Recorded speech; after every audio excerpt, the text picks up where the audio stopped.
Hello student, स्वागत है आपका ध्यान स्टडी क्लास 2020 में।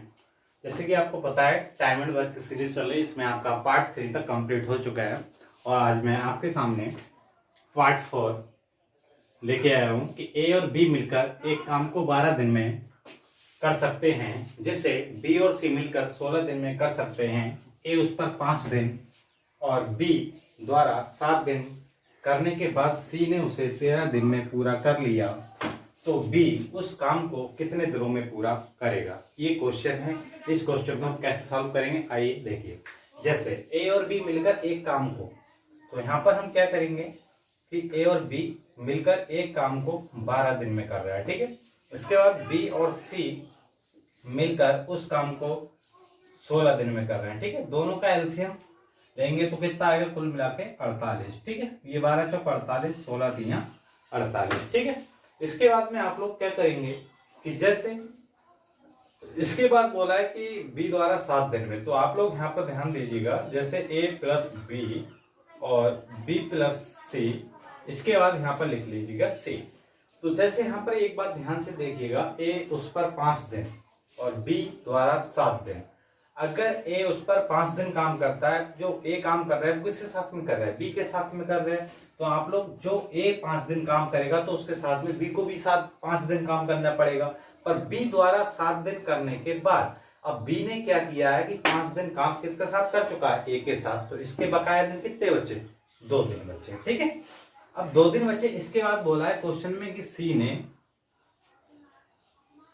इसके 2 दिन बचे तो इसके साथ करेगा सी के साथ। अब एक बात बताओ, सी ने बोला है कि सी ने उसे 13 दिन में पूरा कर लिया। अब सी बी के साथ 2 दिन काम कर चुका है, जबकि सी के 13 दिन थे, तो बकाया कितने दिन बचे, उसके बचे 11 दिन। ओके, कितने बचे, 11 दिन। अब यहाँ पर हम क्या करेंगे कि इसकी ए प्लस बी की एफिशिएंसी जो है वो 4 यूनिट पर डे की है, बी प्लस सी की एफिशिएंसी जो है 3 यूनिट पर डे की है। अब यहाँ हम पहले ये फाइंड कर लेंगे कि ए प्लस बी और बी प्लस सी ने कितना कार्य किया है। तो ए प्लस बी ने जो कार्य किया है 5 इंटू ए प्लस बी यानी कि 4 और 2 बी प्लस सी, इसकी वैल्यू कितनी हो जाएगी, 3। तो 5 चौक 20 और 2 3 6, यानी कार्य कितना हो गया, 26, ठीक है। अगर इन दोनों को हम मिलाएं,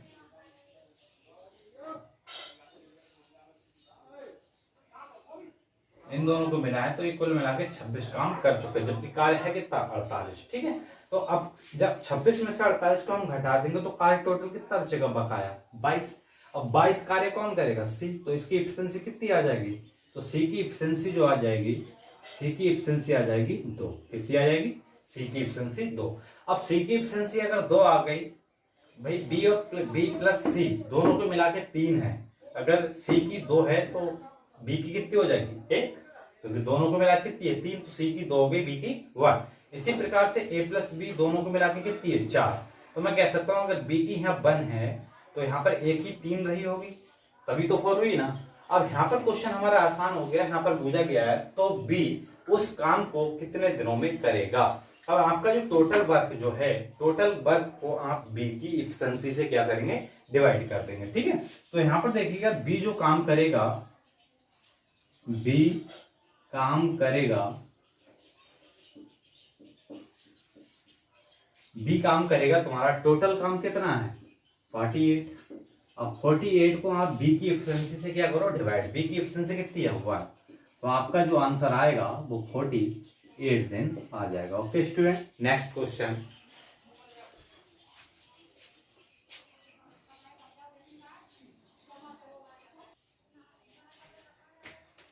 तो स्टूडेंट अगला क्वेश्चन है, 2 आदमी एक काम को 960 में लेते हैं और वे इसे क्रमशः 16 दिनों और 24 दिनों में कर सकते हैं। बी एक तीसरे आदमी के साथ काम करते हैं और इसे पूरा करने में 8 दिन लगाते हैं, तो तीसरे आदमी का हिस्सा क्या होगा, ठीक है। ये आपके 4 ऑप्शन है। ए 155 रुपया होगा, बी 165 रुपया होगा, सी 160 होगा, डी 150 रुपए होगा, ठीक है। ये तीसरे आदमी का हिस्सा हमको निकालना है। आइए तो इस क्वेश्चन को हम कैसे बनाते हैं, देखिएगा। 2 आदमी एक काम को 960 में लेते हैं। 2 आदमी ए और बी हो सकते हैं आपके, ठीक है। तो एक को मान लें ए और एक को मान लो बी। बे से 16 और 24 दिन में कर सकते हैं। इन दोनों का आप लोग एलसीएम ले लेंगे तो इनका जो एलसीएम आएगा वो आ जाएगा 48। कितना आएगा भाई? 48 आ जाएगा। ठीक है, ये इसका एलसीएम आ गया। इसके बाद में आप लोग क्या करोगे? इसकी एफिशिएंसी निकालोगे। नहीं, 24 दिनों में कर सकते हैं। एक तीसरे आदमी के साथ काम करते हैं और इसे पूरा करने में 8 दिन लगते हैं। 2 आदमी तो पहले से ही काम कर रहे थे, एक तीसरा आदमी और आ गया इनके साथ, A + B + C, और कुल मिला के अब 8 दिन ले रहे हैं। तो अब टोटल एलसीएम निकालो, कितना आ जाएगा? अब आ जाएगा एलसीएम इनका 48। ओके, तो यहाँ पर 16 × 3 = 48 हो जाएंगे, 24 × 2 = 48 हो जाएंगे और 8 × 6 = 48 हो जाएंगे। ओके, और यहाँ पर ये देखिएगा कि अगर ए की एफिशिएंसी 3 है, बी की 2 है, ए की अगर 3 है, बी की कितनी है? 2, और तीनों को मिला के अगर 6 है तो मैं ये कह सकता हूँ कि सी की एफिशिएंसी 1 रही होगी, तभी तो 6 हुई है ना। तो 3, 2, 5 और 1 6। अब यहाँ पर में क्या होगा कि जो इनको आदमियों को जो पैसा मिल रहा है वो पैसा जो है इनकी एफिशिएंसी के अनुसार बटेगा। ठीक है, तो इनकी एफिशिएंसी अभी तक 2 आदमी को सिर्फ 960 मिल रहा है, तीसरा व्यक्ति आ गया, उसका भी इसमें हिस्सा होगा, और जो हिस्सा होगा वो क्या होगा? उनके काम करने के अनुसार बढ़ जाएगा। ठीक है, अब जैसे यहाँ पर टोटल एफिशिएंसी 3, 2, 5 और 1 6 है। कितनी? 6।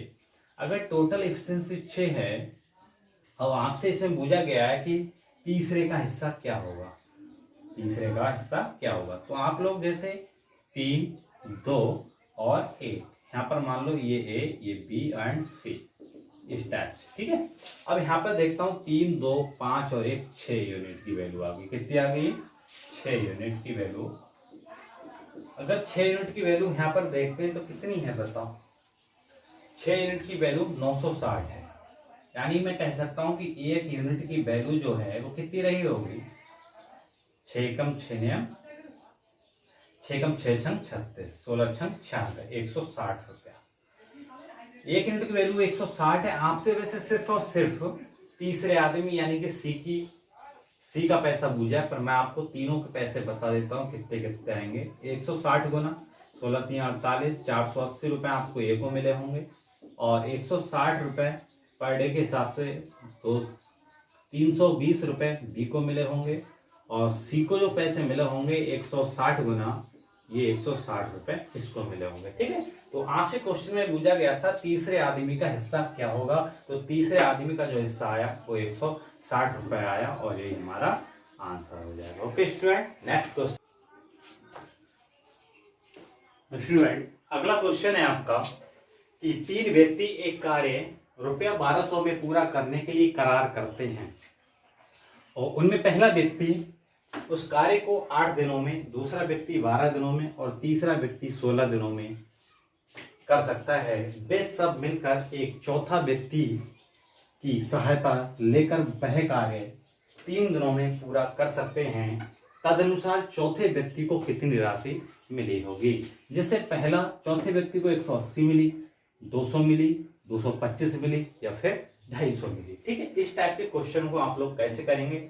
जैसे देखिएगा कि एक व्यक्ति, 3 व्यक्ति थे, 3 व्यक्तियों को मान लो आप एक व्यक्ति ए मान लो जो काम को, पहला व्यक्ति उस कार्य को 8 दिनों में कर रहा है, दूसरा व्यक्ति बी उस कार्य को 12 दिनों में कर रहा है, तीसरा व्यक्ति उसे 16 दिनों में, और एक चौथा व्यक्ति भी इन्होंने ले लिया है A + B + C + D, और कुल मिला के ये व्यक्ति अब जो काम कर रहा है वो 3 दिनों में कर रहा है। आप लोग क्या करेंगे? इसकी एफिशिएंसी निकाल लेंगे। क्या करेंगे? एफिशिएंसी। ठीक है, अगर तीनों का मैं एलसीएम निकालूं तो मेरे ख्याल से जो एलसीएम आएगा वो 48 आ जाएगा। 48 ऐसी संख्या है कि चारों से कटने वाली है पूर्णतः। अब यहाँ पर देखो 8 से अगर मैं डिवाइड करूं तो 6 8 कितने होते हैं? 48, 8 6 48, 12 4 48, 16 3 48 और फिर 16 3 48। ठीक है, अब एक बात आप लोग ये बताइए, जो 1200 रुपए है वो हमें क्या करना है? इन चारों व्यक्तियों में इनकी एफिशिएंसी के अनुसार बांटना है कि इसमें चौथे व्यक्ति का हिस्सा कितना है। अगर यहाँ पर ए की एफिशिएंसी 4 है, बी की एफिशिएंसी, ए की एफिशिएंसी 6 है, बी की एफिशिएंसी 4 है, सी की एफिशिएंसी 3 है और डी की कितनी होगी? एक बात बताइए, अगर चारों को मिला के इसकी एफिशिएंसी टोटल 16 है तो 6 4 10 और 3 13, यानी कि 3 डी की एफिशिएंसी 3 रही होगी तभी तो 16 भी होगी ना, तो यहाँ पर लिख देंगे हम डी की एफिशिएंसी 3 और कुल मिला के चारों व्यक्तियों की एफिशिएंसी 16 हो गई। ठीक है, अब आपको जो रुपया बांटना है वो इनकी एफिशिएंसी के अनुसार बांटना है, तो आप लोग यहाँ पर ध्यान दीजिएगा 6 4 10 और 3 13, 3 कितने हो गए 16, यानी कि जो टोटल रुपया है वो कितना है, और आपको चौथे व्यक्ति का हिस्सा निकालना है। चौथा व्यक्ति कौन है आपके पास, चौथा व्यक्ति है डी, तो डी का जो हिस्सा आएगा, डी का हिस्सा यानी कि 16 से आपको डिवाइड करना है, टोटल रुपया कितना है 1200, और निकालना हिस्सा किसका है आपको, चौथे व्यक्ति का। चौथे व्यक्ति की एफिशिएंसी कितनी है 3, तो यहाँ पर आप लोग जब भाग करेंगे 16 से तो आप लोग काट दो 4 चौक 16, 4 दिया 12। ओके, अब 4 से भी आप लोग 100 को काटेंगे तो मेरे ख्याल से जो जाएगा वो आपका 3 इंटू ये 3 हो जाएगा, या फिर आप लोग ये कितना बचा 300 बचेगा। 4 से डिवाइड करेंगे 4 सत्ते कितना होगा 28, 2 बचा 4 पंजे 20 इंटू 3 और 3 से भाग गुणा कर दो, 3 पंजे 15 और 3 सत्ते 21 और ये 22, 225 रुपए मिले होंगे डी व्यक्ति को, जो चौथा व्यक्ति आया था। तो हमारा जो आंसर होगा वो 225 हो जाएगा, ऑप्शन नंबर सी। ठीक है स्टूडेंट, बाकी मिलते हैं कल। ये मेरा कांटेक्ट नंबर है, आप इस पे ऑफलाइन कोचिंग के लिए संपर्क कर सकते हैं। अगर वीडियो पसंद आया हो तो इसे लाइक एंड शेयर कीजिएगा एंड सब्सक्राइब कीजिएगा।